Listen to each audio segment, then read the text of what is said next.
everyone, and welcome to European Resilience Initiative Center video podcast. Today, we have on our video podcast, Paul Nyland. Paul is the founder of Lifeline Ukraine Suicide Prevention Hotline, the first charity in Ukraine which was dealing with the suicide prevention. And we welcome him here from Kiev. Hello, Paul. Hi, Sergey. Thank you very much for inviting me to join you. Thank you. Thank you for joining us today. Paul, tell me, is suicide prevention a problem in Ukraine? What is the level of the problem? Well, as you said in your introduction, this is the first suicide prevention hotline in the country's history. And I mean, the simple fact of the matter is that every country has to have a suicide prevention hotline. Suicide is not specifically a Ukrainian problem, obviously, but it is an issue that affects communities the world over. There is a suicide prevention hotline in Australia, in America, in the United Kingdom, in Ireland. We never had one. And when I was asked to take on the responsibility of creating Lifeline Ukraine, one of the things that I learned, one of the first lessons that I learned, is that suicide actually is one of the most preventable causes of death. And that was what motivated me to take up the challenge to build Lifeline Ukraine, the knowledge that we could have such a profound effect in saving people's lives. That is amazing. For all who are watching us, don't forget to subscribe, to like, to share this video, and please donate for Lifeline Ukraine. You will find the link for donations for Paul's initiative in the description of this video. This is the first suicide prevention hotline in Ukraine. It is indeed a huge thing which Paul is doing. Don't forget to donate for his project. Paul, tell me, you don't just wake up one morning with the idea, okay, I should find a suicide prevention line today. How did you come to that idea? You're quite right. I didn't wake up one morning. I was checking my emails one day, and the acting minister of health at the time, Dr. Uliana Supran, was having a conversation within the ministry with various other officials, and she put me in copy. And the email read, bring Paul Nyland into the next meeting on this, full stop. That was it. That was it. And, you know, what had happened was that Uliana had commissioned a report from experts, actually from the Suicide Prevention Hotline in Australia. She'd commissioned a report on how we should establish a suicide prevention hotline here in Ukraine.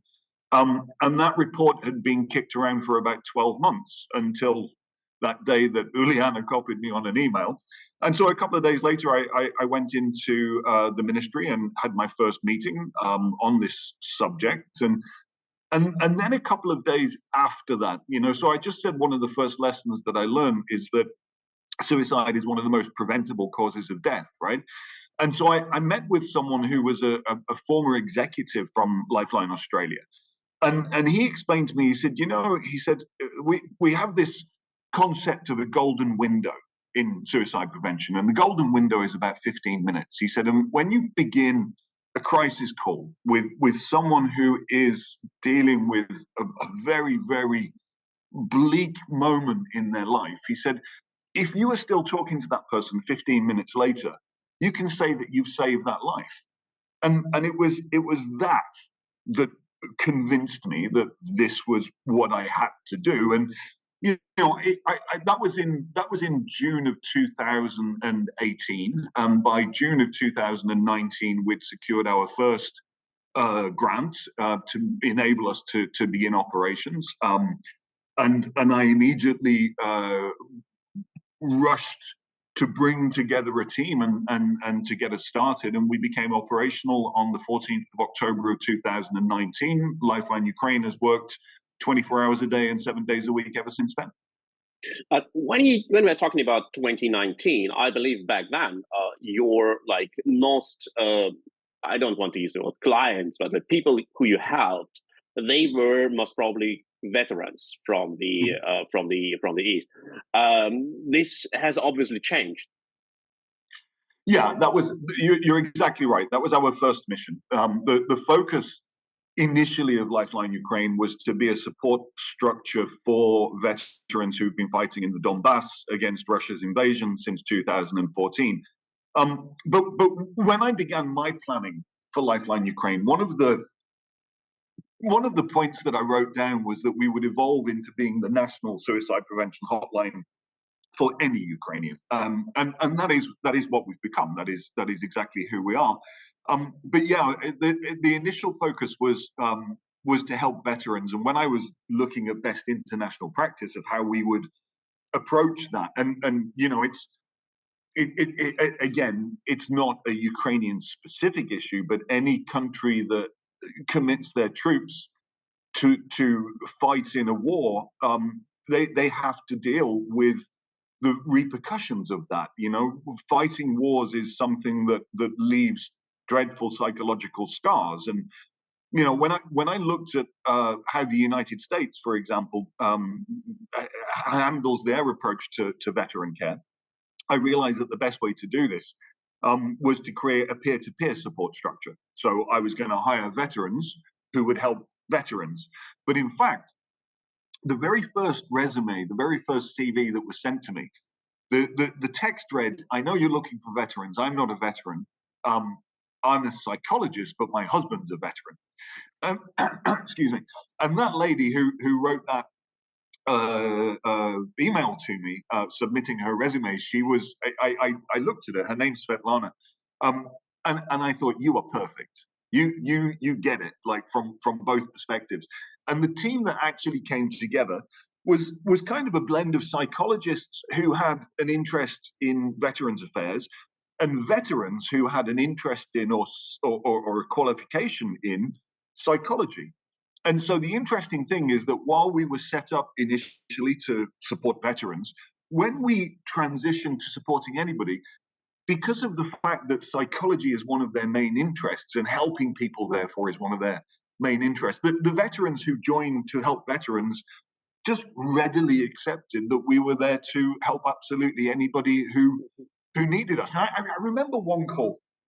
I've always sat in the call center, you know, right in the middle of my colleagues. And I remember this one call, and it was one of my veteran colleagues. And I heard him saying to the caller, "Look, if you're not with her anymore, she's not the one. You know, you'll find someone else." And I went up to him afterwards, Volodya, he's a big guy, right? And I said, "Volodya, tell me about this." And he's like, "It's a young guy, you know, his first serious love just broke up." He says, "And, you know, we all remember what it was like." And the guy was distraught at the beginning. He says, I've talked him through it. You know, he's okay now. The call ended well. And as I walked away from that conversation, Volodya just says to me, he says, "Paul," he says, "we'll help anybody. Get us more training on the specifics of the kind of issues that affect young people, so that we know better how to be able to help them." And that's the mark of my team. You know, they're always asking for more education, more learning. Give us more training, give us more knowledge, and give us more tools to help people in various different scenarios.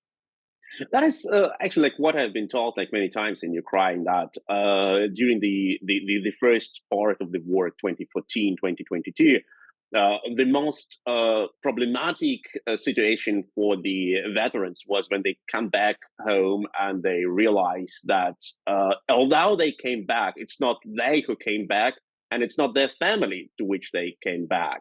Like the family has changed, they have changed, and they were like so shocked by the changes that they couldn't find how to live further in this situation. Was that indeed the biggest problem back then, like before the full-scale invasion? Look, wars are horrible things, right? The fact of one group of people going up with arms against another group of people, that's terrible that we have to face that reality. And what is more terrible is the scale of the war since the 24th of February of 2022. But yes, you're exactly right. War changes people. It changes not only the veterans, but it changes the civilians who are affected by this. And so, I mean, if we talk about again about education and talk about how Lifeline Ukraine has evolved. When we emerged victorious, obviously from the Battle of Kiev, when the Russians had been ejected from the north of the city and the northern part of the country where they'd initially invaded, attempting to seize the capital and to change. It's astonishing that they thought they could do this, but they thought that they could change our democratically elected government. But when the Battle of Kiev was won, and we started to understand the horrors of what Russian occupation had led to, I began to look at Lifeline Ukraine from a disaster management perspective. And so I put together a series of training seminars, and we commissioned some of the best experts in the world to be able to prepare my team for what we knew we were going to face as a result of this phase of the war. So, I mean, when I talk about how civilians are affected, one of the training seminars that we commissioned was how to support people who've been displaced by war. And if you're displaced by war, you've lost everything that's familiar around you, right? I see you're sitting in your study and you have all of your books, and you've got your material comforts around you. Imagine if you were displaced from there and you move to another location, right? That on an individual level is a very, very traumatic experience. But the individual level is one way of looking at it. The wider picture is that there are 7 million Ukrainians who are internally displaced, who have all faced that set of challenges of having lost their workplace, their home, their friends, their school, their everything, you know? And as well as the 7 million internally displaced Ukrainians, we've got another something like 4 million refugees who are in third countries as well. And, that's one of the issues that we had to be prepared to face.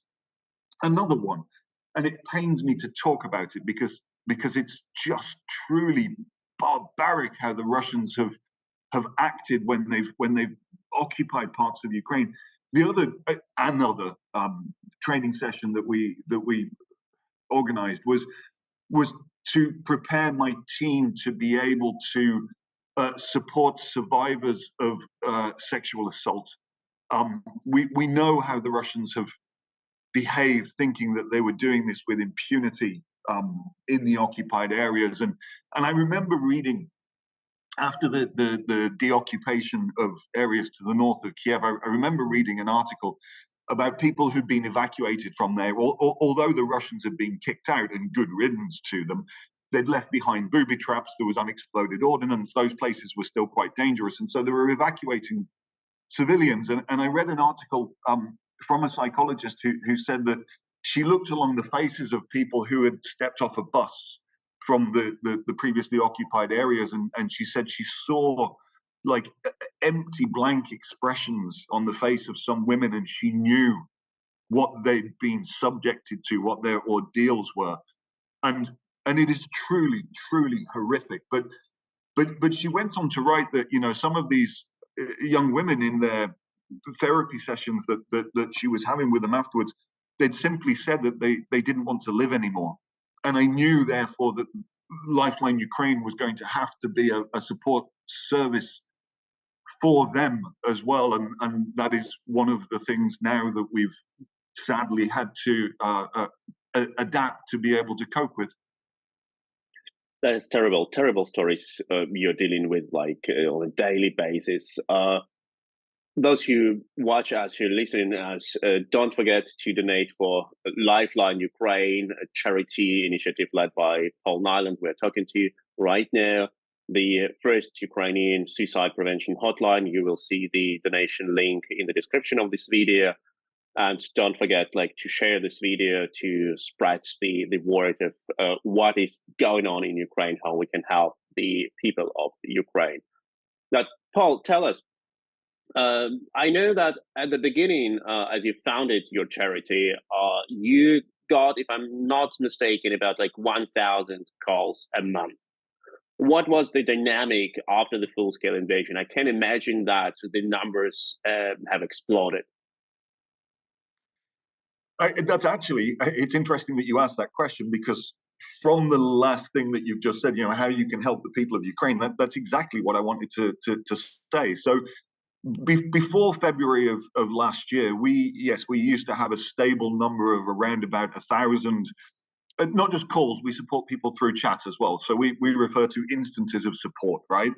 And because it's not also 1,000 people, it may be the same person may call us back 2, 3, 4, 5 times. Mhm. If we've helped to stabilize them, and then their dark thoughts have returned, they call us back, and we have another conversation, and we continue to provide support. So we were at a level of around 1,000 instances of support per month. And then at the end of last year and the early months, January, February of 2023, we'd come to a point where we were providing around about 3,000, an average of 3,000 instances of support per month. We're now chatting in May, and the figure for April, well, my language is wrong. It's not a figure. It's not a statistic. Each one of these instances of support is an individual, a person, a human being that we are providing essential crisis support for. But in April, we provided 5,833 instances of support. So yes, 5,000, 5,000. That is incredible number. 5,833. That is Yes. incredible number. Are these people mostly military personnel or civilians or both? No, because we began working specifically to support the military, that we are well known amongst the military, and we have a very, very good reputation with them. And so if a person, either a veteran or somebody who's serving, we get calls from the front lines. If a person who has military experience needs support, they know who we are and they know how to find us. But the overwhelming majority, 90+% of our calls are from civilians. In fact, 8.8% of our instances of support are provided to Ukrainians who are overseas at the moment. And so that then, goes to what I was saying about people who've been displaced, and, people needing support because of the sense of loss that they have, that everything that they had with, familiar around them is now gone. Yeah, that is exactly what is often being like overseen, like which we miss from our attention. Like we think about people who are living in Ukraine, who are exposed to the threat of air raids, bombs, like booby traps. They're afraid that something happens to their house. But there are millions of Ukrainians who went abroad with their families, with their children, who are facing the absolutely new reality of integration in the new countries, with the new language, with the new rules of how to live, and they have their relatives back then in France, and they are afraid what is happening to them. And of course, like there are families which are separated by war. This is indeed a huge problem. How do you deal with that? Like, what kind of problems do you have to deal with? Well, I want to turn that around. Actually, you're quite right that people who have gone to other countries, they face those challenges that you just listed: a new language, a new culture, a new, having to find a new home, and everything else. But one of the wonderful things, and this is, all of us are personally affected by this war. All of us, right? It's our friends, it's our family, and I, one of the amazing things about Lifeline Ukraine is the sense of brotherhood between our team. I love my colleagues. We have the most incredible relationship because of the nature of the work that we do. But one of my closest colleagues in my management team moved with her 2 children to Italy. Obviously, her husband wasn't able to leave the country because men of fighting age are not permitted to leave Ukraine. But she moved to Italy and has gone through those challenges. But she's planning to come back. She'll wait there until her children finish this school year, and her children have learned to speak Italian. And she's coming back. And there are many Ukrainians who had initially fled, and you cannot blame them, right? I mean, we are under attack, and no part of Ukraine is safe. Although Kiev, relatively speaking, with the excellent air defenses that we've got here, Kiev is a relatively safe city. But the night before the 9th of May, Putin wanted to make a display for his Victory Day celebration. And so he sent 35 of these Shahed Iranian-made drones to attack Kiev, to attack the capital, and all 35 of them were shot down by our air defenses. But 5 people were injured because of the falling debris from them. So, nowhere is safe. But Kiev, relatively speaking, we've had difficult times. The period when our energy infrastructure was being attacked, when they wanted to freeze us and leave us in the dark over the winter, that was difficult. But it's not as difficult as being in a place like Mykolaiv, which has been bombarded relentlessly for 15 months now. Kharkiv, the residential region of Saltivka, which is in large part destroyed, and the insane thing about it, I mean, we're supposed to be talking about Lifeline Ukraine, but if we talk about a little bit of war commentary, it was insane that Putin thought that he could take Kiev and replace our government. But it was equally insane to think that they would capture Kharkiv, a city of over 1 million people, even though it's only 30 kilometers from the Russian-Ukrainian border.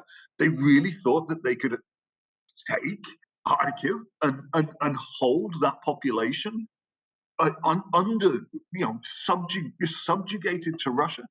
Insane. But what they've managed to do, as we see them doing in Solidar, in Vuglidar, in Bakhmut, obviously at the moment, is they just destroyed people's lives, people's apartments, swathes of territory. It's what the Russian tactic is now. It's basically scorched earth. They've decided that they want as much of Ukraine as they can grab, and what will be left on that land that they're attempting to grab, and they still haven't managed to take Bakhmut despite trying for 10 months now.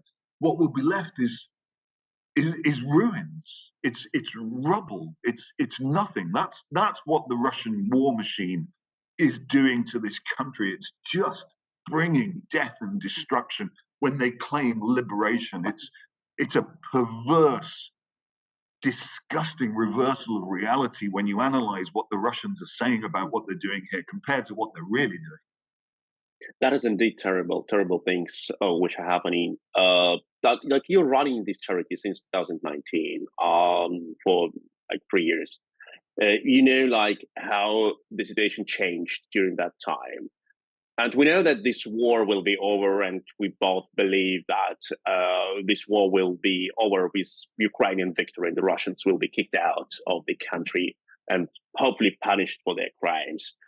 But the trauma will not disappear over a day. Maybe quite the opposite. Like the pain increases after the shock is gone. The pain will continue in the soul of the Ukrainian nation. For how long will psychological support be needed to Ukrainians after this war will be ended? So just before I answer that question, let me just put some things in context. I read a phrase about peace, and it's simply put that peace is not the absence of war. Peace is the absence of the threat of war, right? So that's one thing, and the other thing that you asked in your question was, or a point that you made in your question was about justice. There is no peace without justice. The people who are responsible for these awful war crimes, including the crime of aggression itself, in the first place, they must be brought to justice. That is the ultimate outcome of this war: Ukrainian victory and the perpetrators of this aggression going on trial and having a just sentence passed down on them. To answer your question very specifically, I worked with various groups of consultants looking at what we do as an organization, how we continue to evolve and develop. And that's one of the questions that we looked at in a post-conflict environment. How long will people continue to be affected by the negative psychological effects of their experiences? And it is at least a decade, and going back to the early days of Lifeline Ukraine, and again talking about the military perspective. So I organized international trainers to come to Kiev to work with my team. And one of the guys, in actual fact, a psychologist based in the United States, is also a Vietnam War veteran. And so when he was being asked by my colleagues about some of his experiences, he actually teared up.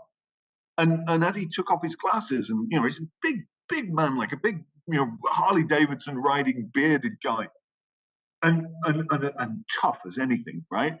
And as he wiped away a tear, he said 50 years. And as he repeated 50 years, he added an expletive in the middle of that, which I won't repeat on your podcast. But yeah, it's something that will continue to affect us for a long time. And what I can predict absolutely with confidence is that Lifeline Ukraine will always be needed. What I cannot predict, what I do not know, is the level to which we will be needed. And if I'm looking at 1,000 instances of support to 3,000 to now 5,833 last month, I don't know 6 months from now whether we'll be handling 10,000 or 15,000. Or whether that next milestone of 10,000, 15,000 calls will come 12 months from now. I don't know when it will happen. I don't know what our future workload is going to look like. I only know that we will always be necessary to this country, and we will always be here. Thanks for asking your viewers to donate to support Lifeline Ukraine. We will always be here to provide support for Ukrainians in a moment of emotional crisis, and at a time when they're struggling with some really difficult thoughts.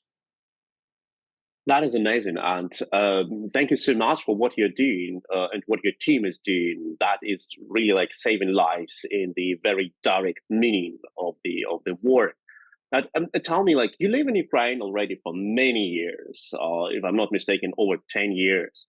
And I heard many of your interviews, and I noticed that you, and also in this interview, you also said, like, here at our country, or we in Ukraine, do you identify yourself already with Ukraine?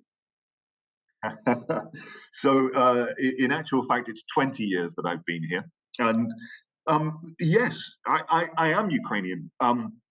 One of our great ambassadors, I'm fortunate to know her in person. Our former finance minister, Oksana Makarova, she's now the Ukrainian ambassador to the United States. And she said some time ago, some people are Ukrainian by birth and some people are Ukrainian by choice. And I'm Ukrainian by choice. I've even got a big Trizub tattoo right here on my side to show my allegiance to my adopted country.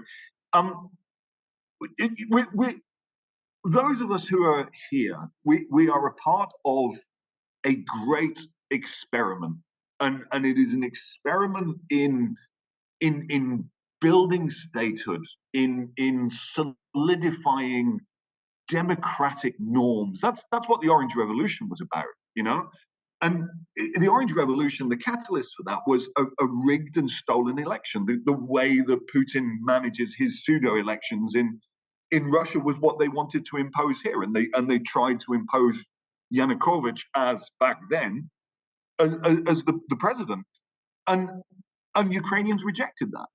And because of what happened during the Orange Revolution, and there was something that President Yushchenko was instrumental in making sure happened as well. And I've been fortunate to meet President Yushchenko once. I introduced my son to him, actually. And, he only served one term, but a lot was accomplished in that one term. And alongside respect for democracy during the Yushchenko period, respect for the free press, which goes hand in hand with democracy. That was one of the things that also I believe is a part of his legacy. And and then yes, okay, so Yanukovych was eventually elected and did become president, but then we had the Revolution of Dignity, which was about fighting corruption. Initially it was about the refusal to sign the association agreement with the European Union, but it morphed into, we must get rid of this corrupt gang, this mafia mob that is ruling this country, and we must take the country in another direction. The Revolution of Dignity was 93 days, and I participated in that as well. So yeah, I'm Ukrainian because I'm a part of this great and ongoing experiment of how to take a nation of 40 million people and to bring it in line with the rules of the modern world, of European standards and practices, and that includes many things, not only democracy, but this is why we are now an EU candidate country, because of the alignment that we're going through to be a part of what is one of the greatest political experiments and trade environments that has ever been created, and Ukraine's place is firmly at the heart of that, and my heart is here in Ukraine, and I'm one of the people who is a drop in the ocean of doing what we're trying to do with really building an amazing, brilliant, and resilient society. That is amazing, Paul, what you have just told. And from my own experience, I can say indeed that Ukrainian nation is a very inclusive nation. And Ukrainian statehood is a statehood which does not consist only out of the state institutions, but also a number of NGOs and people who are working to make Ukraine a more inclusive, more just, more progressive state. And that is exactly what you are doing with your charity. Thank you so much, everyone who has watched our interview. Thank you, Paul Nyland, founder of Lifeline Ukraine, the first Ukrainian suicide prevention mission. Please donate. You will find the donation link in the description of this video. Donate for Lifeline Ukraine. And thank you for having watched us. Don't forget to like, to share, to subscribe, and we'll see us later with another great interview. Thank you, Paul.